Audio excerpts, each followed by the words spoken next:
Were there any challenging moments to fully connect with the characters while creating them or portraying them, like difficult aspects, or did you find it rather easy?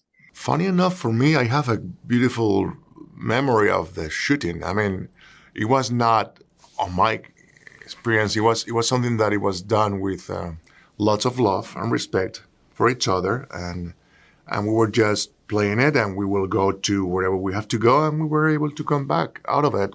And I think that's because the material and the people, especially, that in my case I was able to work with, they were super professional and great actors and great professionals, and it didn't need anything else on my side, just to go there and embody that and come out of it. Yeah, and the writing was so great, and then the directors would allow us to try takes that were really heavy-handed, and we were really let loose, and then we were able to pull back and play them very quiet. So there was room within the shooting to let us try and interpret the dialogue and the actions with varying degrees of intensity or fear or whatever we were having to play within those scenes. So there was a lot of room to explore, which sometimes you don't have the luxury of doing, and that allowed us to really kind of investigate the characters in a much deeper sense. It's up to us now, right? And they would be proud of us. They would be proud of us. What did you say yesterday? What did you say to me? Tell me. Then I think that they would be proud of us. Eric, I know that they would be proud of us.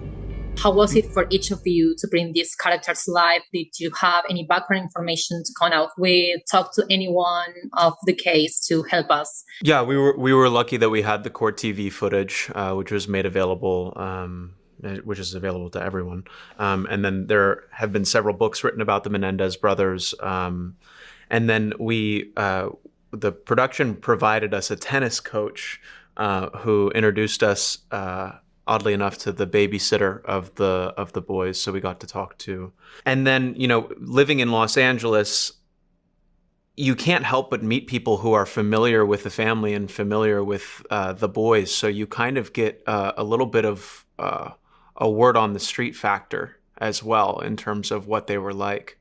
But yeah, you have to put all that information together eventually to come up with an interpretation. What are we gonna do?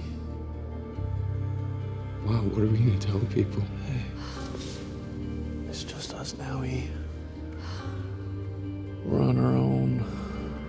What would you say was the most challenging part of stepping into the roles of Erik and Lyle Menendez? Did you have to prepare mentally or emotionally to bring these characters to life? There was one thing, besides watching all of the testimony and reading all of the books, and I did something else that really helped me with stepping in and finding my understanding and my empathy was I got all of these home videos from my mom so I could watch what I was like when I was 7, 8, 9 years old, and to see the way that my parents treated me.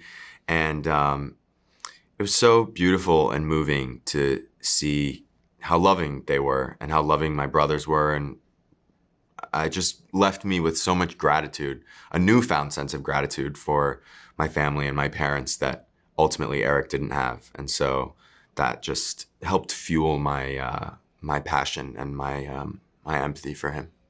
I found one of the more compelling aspects of working on Lyle Menendez was that part of his life, at least in the time that we're addressing, seemed to be that he was required to wear many different masks and to present himself in ways that maybe didn't feel entirely truthful to who he was as a person.